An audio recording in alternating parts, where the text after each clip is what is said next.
গৃহশিক্ষক YouTube চ্যানেলে সকল ছাত্রছাত্রীদের জানাই শুভকামনা। আগের ক্লাসে আমরা তোমাদের বর্জ্য ব্যবস্থাপনা এই অধ্যায় থেকে তোমরা কোন বিষয়গুলো ভালোভাবে পড়বে তার উপরে একটা ক্লাস করিয়েছিলাম। তোমরা আমাদের সেই ক্লাস অবশ্যই দেখবে।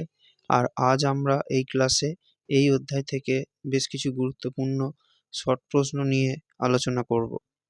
যাদের ভূগোল ভালোভাবে এখনো পড়া হয়নি বা যাদের ভূগোল পড়তে ভালো লাগে না, তারা এই অধ্যায়ের শর্ট প্রশ্নগুলো দিয়ে তোমরা অবশ্যই পড়া শুরু করো। এই অধ্যায়ের শর্ট প্রশ্নগুলো খুব সহজ, খুব সহজেই তোমরা মনে রাখতে পারবে। সেজন্য তোমরা আগে যদি এগুলো পড়তে পারো তাহলে তোমরা পরীক্ষায় বেশ কিছু প্রশ্ন কমন পাবে। ঠিক আছে? তাহলে আজ আমরা এখানে এমসিকিউ, এসিকিউ সব রকম প্রশ্নই আলোচনা করব। ঠিক আছে? তাহলে এখানে প্রথমে আমরা এমসিকিউ দিয়ে শুরু করব। একটি বিষাক্ত বর্জ্যের উদাহরণ, এটা হবে অপশন 3 এরটা ফ্লাই অ্যাশ। পরের প্রশ্ন, একটি তরল বর্জ্য ব্যবস্থাপনার পদ্ধতি হলো, এটা হবে নিষ্কাশন। ঠিক আছে? পরেরটা, স্ক্রাবার যন্ত্রটি ব্যবহৃত হয়, এটা হবে বায়ু দূষণের জন্য। ঠিক আছে? পরের প্রশ্ন, মিনামাটার রোগ সৃষ্টি হয়, এটা হবে পারদ দূষণের ফলে। পরের প্রশ্ন, একটি সংক্রামক বর্জ্য, এটা হবে অপশান 5 এরটা ব্যবহৃত ব্যান্ডেজ। পরের প্রশ্ন, একটি তেজস্ক্রিয় বর্জ্য, এটা হবে ইউরেনিয়াম 235। পরের প্রশ্ন, নিচের যে উৎস থেকে বর্জ্য আসে না, এটা হবে সৌর বিদ্যুৎ কেন্দ্র থেকে, অপশান 4 এরটা। পরের প্রশ্ন, কোনো পদার্থ ব্যবহারের পর ওই পদার্থের বাতিল অংশকে আমরা কি বলি, এটা হবে বর্জ্য, অপশান 2 এরটা। ঠিক আছে? আচ্ছা, বর্জ্য বানানটা আমরা আগের দিনেও বলেছিলাম, ব বর্গীর জয় রেফ জফলা, ব বর্গীর জয় রফলা নয় কিন্তু, এটা তোমরা অবশ্যই খুব ভালোভাবে এখানে এই অধ্যায় পড়ার সময় মনে রাখবে। ঠিক আছে? পরের প্রশ্ন, গৃহের প্রতিদিনের কাজে উৎপাদিত আবর্জনা হলো, এটা হবে গৃহস্থালী বর্জ্য, অপশান 3 এরটা। পরের প্রশ্ন, জীবাণু দ্বারা বর্জ্যের বিয়োজন হলো, এটা হবে অপশান 2 এরটা কম্পোস্টিং। ঠিক আছে?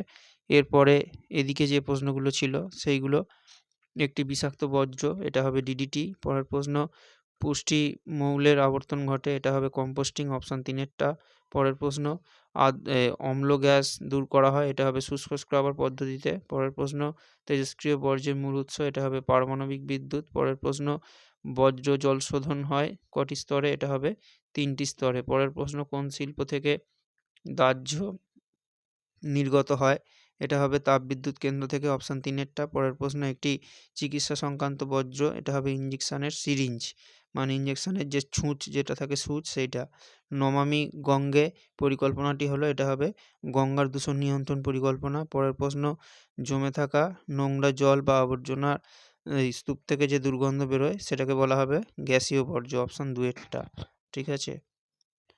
এরপর আমরা শুদ্ধ অশুদ্ধ এবং শূন্যস্থান এই দুটো শর্ট প্রশ্ন নিয়েই আলোচনা করব। ঠিক আছে? এখানে যে বইটা ছিল আমাদের কাছে সেখানে দুটো পাশাপাশি দেওয়া আছে, সেজন্য আমরা দুটো একসাথেই আলোচনা করব। ঠিক আছে? শুদ্ধ অশুদ্ধ, পয়ঃপ্রণালী নিঃসৃত বর্জ্যগুলি কম্পোস্ট সার তৈরিতে কাজে লাগে, এটা হবে শুদ্ধ। আর শূন্যস্থানে 1958 সালে ভাগীরথী হুগলি নদীর দূষণ মুক্ত করার জন্য কোন পরিকল্পনা নেওয়া হয়েছে, এটা হবে গঙ্গা অ্যাকশন প্ল্যান। এরপরে শুদ্ধ অশুদ্ধর প্রশ্ন, সব বর্জ্য পদার্থই ক্ষতিকারক, এটা হবে অশুদ্ধ। পরের প্রশ্ন, ড্যাশ ধাতুর প্রভাবে ব্ল্যাকফুট রোগ হয়, এটা হবে আর্সেনিকের প্রভাবে। পরের প্রশ্ন, অকেজো মোবাইল একটি ড্যাশ একটি বর্জ্য, এটা হবে শুদ্ধ। আর এখানে ফ্লাই অ্যাশ ব্যবহৃত হয় ড্যাশ শিল্পে, এটা হবে সিমেন্ট শিল্পে। ঠিক আছে? পরের প্রশ্ন, প্লাস্টিক একটি তেজস্ক্রিয় বর্জ্য, এটা হবে অশুদ্ধ। আর এপাশে ড্যাশ প্রক্রিয়ায় আবর্জনা পচনে হিউমাস তৈরি হয়, এটা হবে কম্পোস্টিং। পরের প্রশ্ন, শহরাঞ্চলের তুলনায় গ্রামাঞ্চলে বর্জ্যের পরিমাণ বেশি, এটা হবে অশুদ্ধ, শহরে অনেক বেশি থাকে। ঠিক আছে? গ্রামের থেকে। আর এরপরে সব বর্জ্য পদার্থের মধ্যে ড্যাশ বর্জ্য পদার্থ সবচেয়ে বেশি, এটা হবে গৃহস্থলীর বর্জ্য। ঠিক আছে? পরের প্রশ্ন, সঠিক বর্জ্য ব্যবস্থাপনার দ্বারা বর্জ্য পদার্থকে সম্পদে পরিণত করা হয়, এটা হবে শুদ্ধ। পরের প্রশ্ন, পদার্থের অক্সিজেনবিহীন দহনকে এটা কি বলে, এটা হবে পাইরোলিসিস। ঠিক আছে? ভালোভাবে তোমরা এই বানানটা পড়বে। এরপরেরটা, চিনি শিল্পের বর্জ্য পদার্থকে কি বলা হয়? এটা হবে ব্যাগাসি, এটা শুদ্ধ হবে। ঠিক আছে? পরের প্রশ্ন, জল দূষণের ফলে জলজ উদ্ভিদ ও প্রাণী মারা গেলে মারা গিয়ে যেটা তৈরি জলাভূমি ভরাটের ফলে যে পদ্ধতিটা হয় সেটাকে কি বলে? এটা হবে ইউট্রোফিকেশন। ঠিক আছে? এটা তোমরা আগে পড়েছো ভূগোলে। ইউট্রোফিকেশন বানানটা ভালোভাবে অবশ্যই পড়বে। ঠিক আছে? হস্যই হস্যউ টয় ফলা হোকা ফয় হস্যই কয়কা তালবস্য দন্তন্য ইউট্রোফিকেশন। আর এর পরেরটা, মূলত জীব বিশ্লেষ্য পদার্থগুলি বিষাক্ত বর্জ্য, এটা হবে অশুদ্ধ। পরের প্রশ্ন, ৮ নম্বরে যেটা ছিল, একটি অগ্নি সঞ্চারক বর্জ্য, এটা হবে মিথানল। ঠিক আছে? আর এর পরের প্রশ্ন, গ্যাসীয় বর্জ্য পরিমাণ বায়ুমণ্ডলের উষ্ণতা বৃদ্ধিকে ত্বরান্বিত করে, এটাও হবে শুদ্ধ, মানে বাড়িয়ে দেয় আর কি। আর বর্জ্য পদার্থের মধ্যে অধিকাংশ বর্জ্যই কি হয়? কঠিন। ঠিক আছে? এটা। আর এর পরেরটা, রেডিয়াম ইলেকট্রনিক্স বর্জ্যের উদাহরণ, এটা হবে অশুদ্ধ। আর এদিকে তরল বর্জ্য ব্যবস্থাপনার একটি পদ্ধতি হলো, এটা হবে, তোমরা লিখবে এটা নিকাশি। ঠিক আছে?